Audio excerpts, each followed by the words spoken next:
Hey, Las Vegas. Thanks for joining us back here on Vegas Realty Check, your local Las Vegas real estate news show. I'm Trish Williams. And I'm Tiana Carroll. So this week we have our market update. Yes. So we're in May 2023. We're going to be talking about all of the information, the statistics, the numbers that came out in April 2023. Indeed, an entire episode dedicated to just the numbers and sort of depicting what those look like and what they mean for buyers and sellers. And what the market is looking like right now. Woo! Yeah, we're doing it. It's crazy that we're having these sort of flashbacks of what last year looked like. Yeah. I'm starting to feel interest rates or not, it's the same conditions. Yeah, same conditions, higher rates, but again, the buyers, you can't stop them. You can't stop. These buyers are unstoppable. They're determined. Yeah, they want homes. This isn't going to hold them back. So I was having that conversation yesterday with somebody, and I'm like, the rates were supposed to slow down the buyer activity, and then it picked up again. And I mean, it's the consumer just saying, like, we don't care. We still want homes. Yeah. We have such a good, healthy market here in Las Vegas. I guess we're really blessed. Yeah. So it's really nice to have all of that activity out there. And I think sellers are more hesitant than buyers right now. Yeah.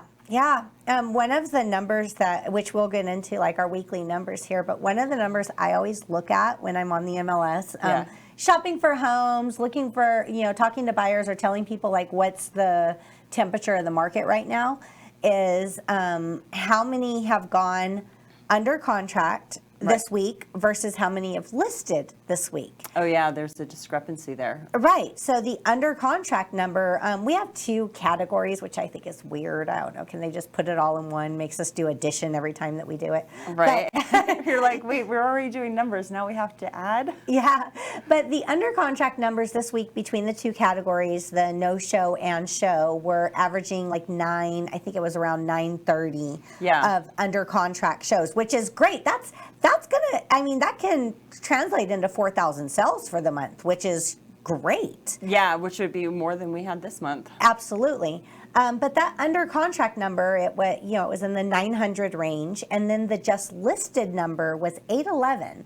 So we're selling more than we're listing right now.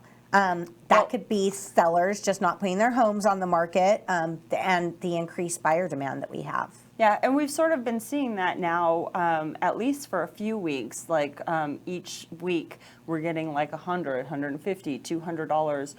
200 homes less than what's coming on to, or selling and what's coming on the market. So our numbers are dropping 4,000, 3,800, 3,600, which, speaking of numbers, those are the first things that we should talk about. Sure. Right now, we are under 3,600 homes on the market. This morning when I pulled the numbers, it was 572. Yep. 3,572 single family homes available. And again, Las Vegas Valley area, I'm excluding Pahrump and Boulder City, but just the big bowl that we live in these mountains. Yep. And then we had 411 sold. Yeah. Yeah. And price decreases, those are down. Yeah, 85. Those are under 100. Yeah. But we did have 13 price increases, so Yeah, I saw that. okay. I was like laughing. I was like, wait, people are still raising prices? Well, they might as well. There's buyer demand now, Okay, so before we get into the actual May numbers, and we're on May 11th, so happy birthday, Cha-Cha. Oh, happy birthday. Okay, so but we're May 11th, 2023. Before we get into those numbers, I got sidetracked with the birthday. We were talking about price decreases and homes sold. We're seeing so much activity that it's crazy. Yeah. There's, a lot of people are shopping right now. The rates don't seem to even be a concern anymore. No. There's buy down options. There's seller concessions. We're seeing less seller concessions. I know I sound like a broken record. I feel like I've been repeating that. That's what I'm saying. That it's just there's so much activity. Like homes are coming on the market over this past week. Homes have come on the market, especially if we're dealing in entry level home prices. There's people standing outside showing time times are booked. You can't get into a property. Yes. I'm starting to talk to specific clients in those first-time home buying scenarios. Like, listen, we might not get to see this property. Let's put an offer in because we're seeing multiple offers on them. Yep, in all price ranges, even the higher ranges, I'm seeing those. And showing times to statistics, which showing times like what we do for scheduling showings, which I'd say a little more than half the agents are using right now. So those statistics are... I think more agents should utilize it. It's such a great tool. I know. I get so it. frustrated when I see on the MLS, don't use showing time. And I'm like, it's the most convenient way to schedule showings. Why would we not? But well, it's hard when you're taking seller's schedule, buyer's schedule, agent's schedule, trying to coordinate it all, to have it all in one little spot, click a button, and then get a confirmation. I love it. Everybody use showing time, please. And the showings... I don't know if this is just the price range that I've been, like spending a lot of time in over the last 2 weeks, but it seems like almost everything's owner occupied. And those are it is so hard because they want an exact time that you're going to show up. So you have to take into consideration the last showing, how much time they spent in the house, how much traffic between commutes. I mean, it's really getting those times accurate when the sellers aren't flexible. Sellers, when you have your home on the market, you should be a little flexible because sometimes they're like, okay, we can't make the window. We got to cancel that showing because you're not being flexible with us. So, and sometimes the buyers are like, oh no, we're not going to make it there in time, or I don't want to try to rush to make it. So let's just not see that one today, maybe another day. And then they find another one they go in contract with, and that home never gets shown because the sellers were difficult. Yeah, well, accessibility is key. Yeah, absolutely. But showing time statistics, we're showing that the homes right now are going under contract between 3 and 5 showings. Yep. And that's right now, I think that's within the first couple weeks. So we're back again. Sometimes homes are not going in contract that fast, and it's accessibility, presentation, the way that it's online looking. Photos, the way it looks and smells when you get there. Smell, yeah. I heard someone the other day say that should be an MLS feature, and yes, it should. Yeah, I have some really funny buyers right now. They should be stand-up comedians, and they've been nicknaming all of the houses that we've been going into, and one of them is called Ashtray House. Nice. And they're like, I don't know, did you see Ashtray House went under contract? And I was like laughing. I had buyers like that one time too. They were their favorite house that was the top of the list, which they ended up purchasing. They had named Cat House. Cat House. That's funny. It did have cats, but it did not. Because even though it had cats, it did not have the smell. Okay. So, but there were cats running around. So. Just cats everywhere. Yeah, more than one. Little cat hoarder house. It's fine. Yeah. All right. So now that we're sort of into our show, 10 minutes, let's go ahead and talk about what we're supposed to talk about. Our numbers. Yeah. Yep. So the numbers that we're reporting today, they're April's closing numbers. We're in May. So we call this the May market report because we're talking about this in May about what happened in April. So all those numbers get reported at the end of the month. They come out. These are from the Las Vegas Realtor Association. So these are their finalized numbers. Yep, and these will talk about everything from single-family homes, condos, days on market. So buckle up, kids. We're doing numbers. All right. All right. How many months of availability? Do we want to explain what that is again here? Okay, so our months of availability is the stock, basically our supply and demand of what's going on. And we like to have like 4 months of stock would be amazing. Right? 3 to 4, I think, is healthy. Yeah, 3 to 4 months of stock would be what we'd consider a balanced market, meaning that the sellers don't have the upper hand or the buyers don't have the upper hand. It's nice and balanced. And right now we are just under 2 months. We are at 1.9 months of inventory. Yes. And those months of inventory, basically, if everything that was on the market were to sell and nothing else were to get listed, they're saying that within 1.8 was 1.9 months. Yeah, 1.9 months. Yeah, 2 months basically.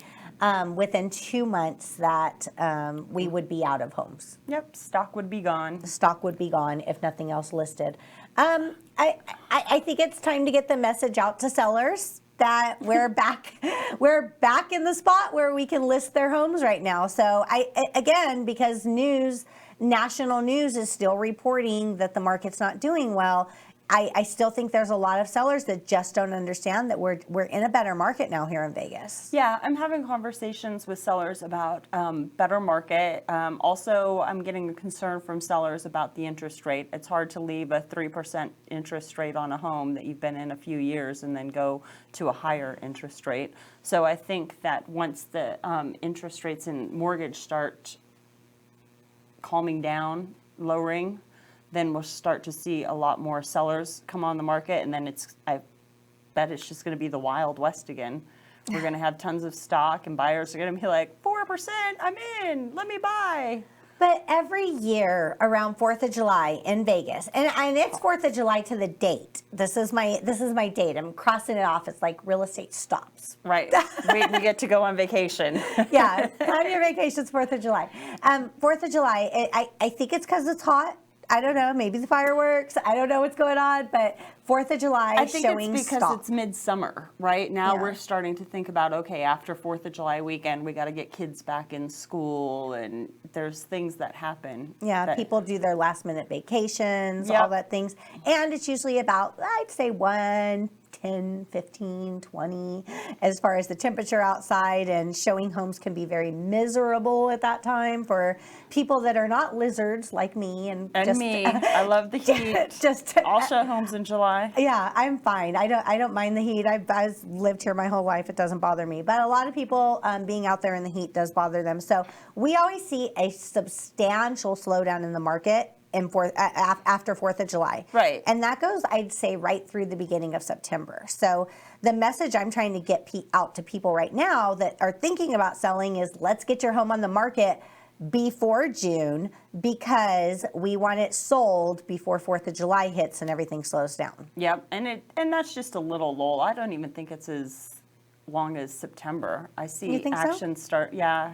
I think for me, at least for me, it feels like a quick pause, like 10, 12 days where things feel like nothing's happening, and then it just trickles back in and starts to work again. Yeah, I usually see it pick up like this, like right after school starts. Yeah. You know, right after people get back in school, a couple weeks back into school and getting used to the new schedule, then they're ready to go out and go shopping again. Yeah, and it makes sense, right? Yeah. It's all seasonal. Yep. So time on the market.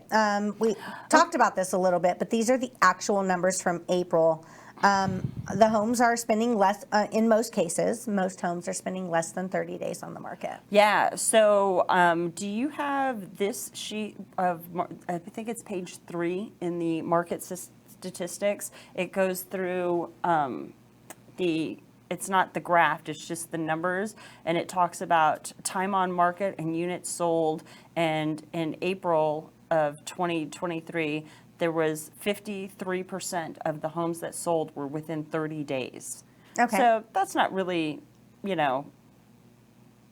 bad or good. It's sort of typical. But if we compare that to April of 2022, and those homes were 90% of the homes that were selling were within 30 days. Yeah, 87.2% in the prior year. Right. Yeah. So that's crazy, but let's just compare it to March, and that's already up like another almost 6% in comparison. Yeah. Because that we were at like 48%, 49% in 30 days home sales, and now it's almost 54%. Yeah, 53.6 of closings are selling within 30 days. Yep. So yeah, that number's increasing. Again, it's the climate of the market right now. Everything seems to be picking up. So. Yeah, and then another thing that's interesting is FHA versus conventional. I don't know if these are on the statistics, but FHA homes, just like single, like we don't have a lot of vacant properties like you were addressing, that we have a lot of owner occupied, because in March and April, all of those unoccupied homes were flying off the shelves. They sell faster. Right, they were selling faster. Now we have a bunch of owner occupied homes, which take a little bit longer, but not too much longer. More than half the houses are selling in less than 30 days. But we used to be getting a lot of sort of balanced conventional and FHA, but right now we're seeing a lot of FHA loans going through, more home purchases. Yeah, it's the first time home buyers that are weren't able to purchase in 2022 that are still trying to get that wrapped up before they should have did in the last quarter last year. But they're at least doing it now and getting on board because they're seeing. I mean, that's the thing. Everyone was. This is why whoever is advising to sit back and wait for the crash to happen is the worst real estate advice ever, because I've seen it happen a few different times in a few different seasons already, just since I've been in real estate, of like, oh, I'm going to wait for the crash. And then you see the prices. It's like it's slow, that's when it's the perfect time to buy, when everything slows down. But you sit back, you're still waiting, you're watching because you think that someone's going to say, now the crash is here. It's not going to happen that way. And then all of a sudden you see the prices spiking up and you're like, oh no, I need to hurry up and get a house now. They're going up again. So that's a bad cycle to be in. And again, we preach it all the time. If the numbers make sense to you, now's the time to buy. Waiting and trying to time the market is going to have you just waiting forever and spending money on rent the same time while you're waiting, which isn't a good overall plan anyways. Yeah. I know it sounds like we're over here like buy all the time, but we have in, let's say, March of 20 when the pandemic hit, everybody's like, oh, we're going to wait for those markets to crash. And at that time, our median home price range was somewhere in the, was it like I'm trying to find the graph, but my phone hates me today. Yep. It was something like $360,000, and now we're up. That sounds right. Right, yeah. And now we're up over $400,000 for the median home price range. Yeah. So there was no way for $430,000. There was no way for people to know back then, the doomsday crashers, that it was going to go up the way it did. Right. So the market sort of does what it wants. In March 2020, we were in contract on an investment property ourselves, for ourselves. And I remember having that conversation with someone, and they were like, you should just pull out. The market's probably going to drop more. Oh. And I looked You're like, back. thank goodness. Because it was such a good investment, and it's appreciated very well. It's done well. I'm like so glad I didn't take that advice, because at the end of the day, my husband and I had a conversation about it, and we're like, the numbers make sense. Everything makes sense. And if if it's a loss for a while, it'll recover. Like, it just doesn't seem right to back out of it right now. Right. And so glad we didn't, because they never went backwards from there. They only went up. Yeah. And that would have been a horrible decision had we had backed out. So it's back to, if the numbers make sense, you need to move forward with it. And if something does go wrong, I mean, it recovers in a couple years. I've never, in historical charts, never seen real estate over 8 years not recover. Right. Well, that's even if we're looking at the median closing prices on the chart that we have in front of us today, which I think you have right here. Yeah. Well, I'm on the condo You're and on the townhouse. condos. But if you go to the single family home, right there, just watching it from 16 all the way to 23, there's like a slight dip from the end of 22 to 23, and that's it. The rest of the chart is always upward moving. Right. The market's always growing, and appreciation is always happening. Yep, absolutely. So. And the when we get into like condos and townhomes during when everything slowed down, the last quarter of 2022, when everything was kind of stagnant and slow and nothing was really happening, we seen those sales kind of stop or slow down even more, because people were like, hey, I'm going to try to get a deal on a single family instead of going for a condo and townhouse. Right. Now we're seeing those condos and townhouse sales picking up again. Indeed we are. Yeah. Number of closings, 535 units. Median closing price for condos and townhomes right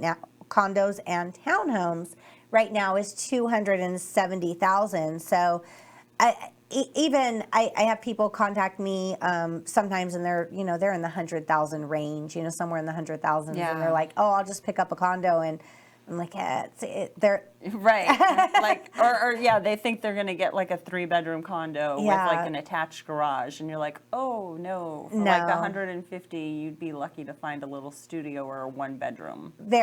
And still lucky to find a studio or 1-bedroom, because I was looking at those recently in that price point, and they were not turnkey. Look how politically correct you are. Not turnkey. Not turnkey. They were Can we not. just call those fixer-uppers?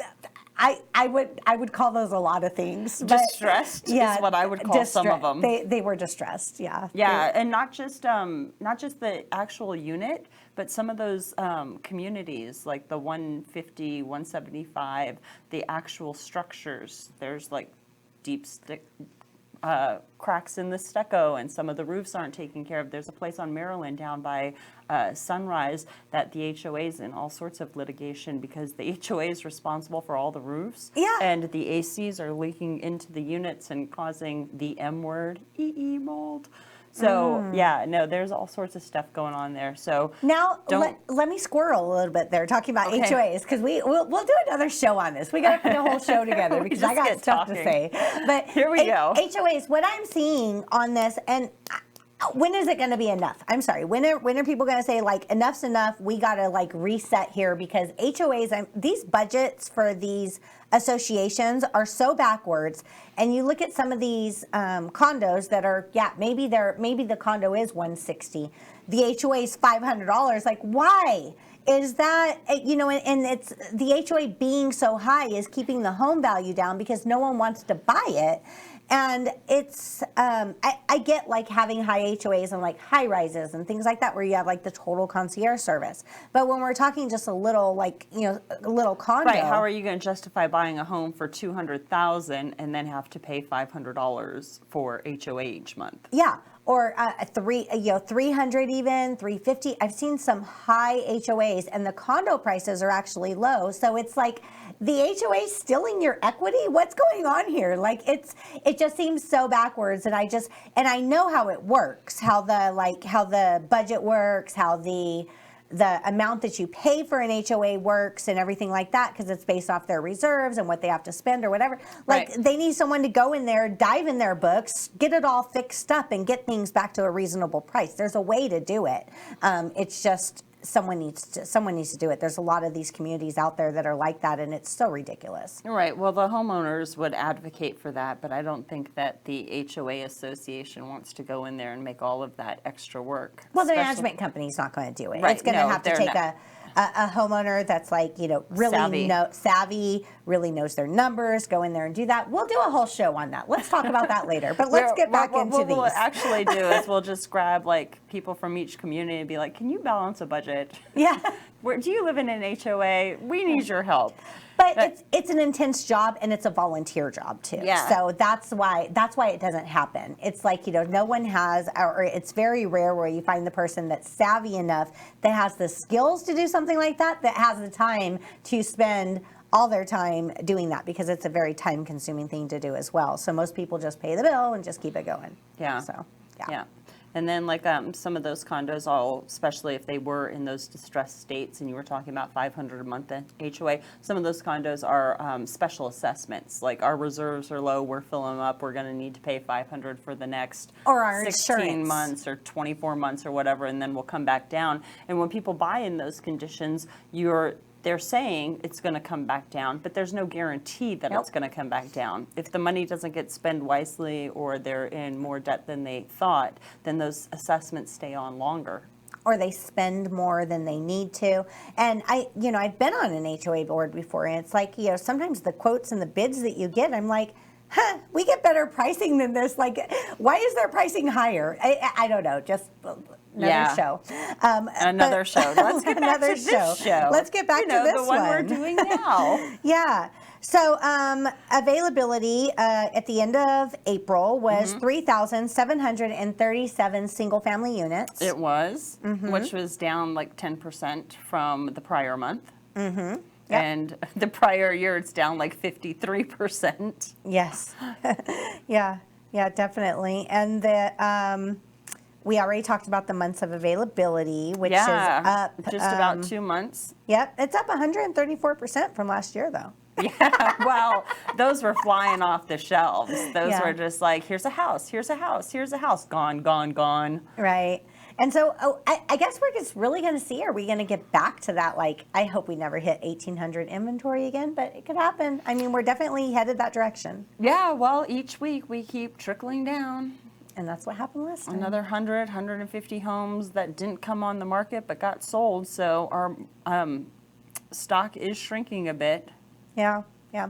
Single family units closed was 192.62.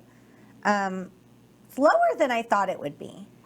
Yeah, well, I think everybody anticipated that it was going to go over 2,000, 2,200 was the expectation, but there were contracts that didn't get completed or closed. Yeah, Came out of got contract. delayed. Yeah. Yeah. Yeah, and I think some of that has to do with investors, right? They're like dropping offers on homes and then they get in there and the numbers don't work and they drop. Or same thing with interest rates. People, thought they were going to get a better interest rate when they got their pre-qual, and then when it was time to lock in, it wasn't working out for them financially. There's a variety of reasons why houses, get out of contract. Right. Sometimes they just can't come to terms with the seller. But yeah, just under 2,000 closed. Yeah, and then when you add in the condo and townhouse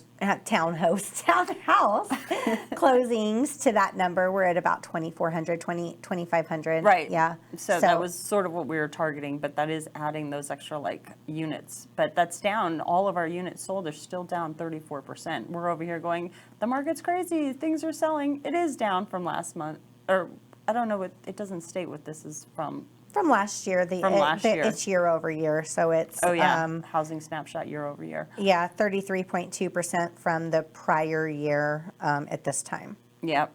Yeah. So. The Wild West. Yeah. Yeah. Yeah. So, I mean, we're definitely I think our market's picking up. All these numbers have shown that, showing that, that we're seeing an increase in it. We're seeing it out there in the field. We're seeing the activity pick up, the offers pick up, all of that. Yeah, and the thing about buying and selling the house, it's so personal to the individual. So this is a good time for lots of people to buy, and maybe it's not a great time for everybody to buy, but they won't know until they sit down and have conversations. We got to find out where they're at, what their journey is, what their goals are, and whatever. So if somebody wanted to have a conversation with you, if this is the right time to buy or sell, how would they get a hold of you? So you can call me or text me. My phone number is 702-308-2878. And you can email me if you want. I do check my email all the time. That was a dig at me, folks, because I never check my email. She's like, I emailed the guys I emailed you last night. Why'd you put it on the computer? No, just checking. I'm like, can you just text it to me? Like, I'm right here. So my email is trish@trishwilliams.vegas. And Tiana, how do people get a hold of you, excluding email? Yeah, don't get a hold of me with email. I only do emails and transactions. If you're in a contract, then we can email. But if you're just having conversations about if it's the right time to buy or sell, call me, text me. We'll do it quick over the phone, a Zoom, whatever you need. 702-379-9948. You can always listen to our podcast. We're here every Thursday at 9:30, and at the beginning of each month, we go over the market report numbers, which we did today. You're welcome. And then the rest of the time, we talk about real estate news and everything that is going on in real estate, what buyers should expect, sellers should expect. And if you find value in that, make sure you go ahead and like, share, and subscribe to our podcast, or download our podcast, go to our YouTube channel, like, share, subscribe it, because we'll get this information to you.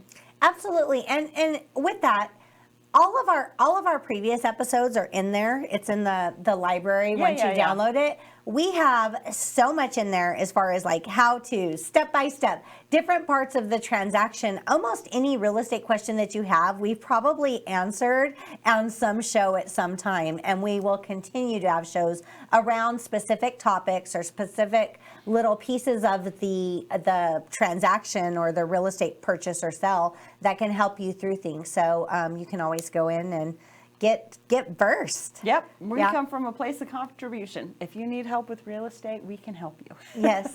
Thank you guys. Thanks for tuning in to Realty Check, and we'll see you next week. Bye, you guys. Have a great week. Bye.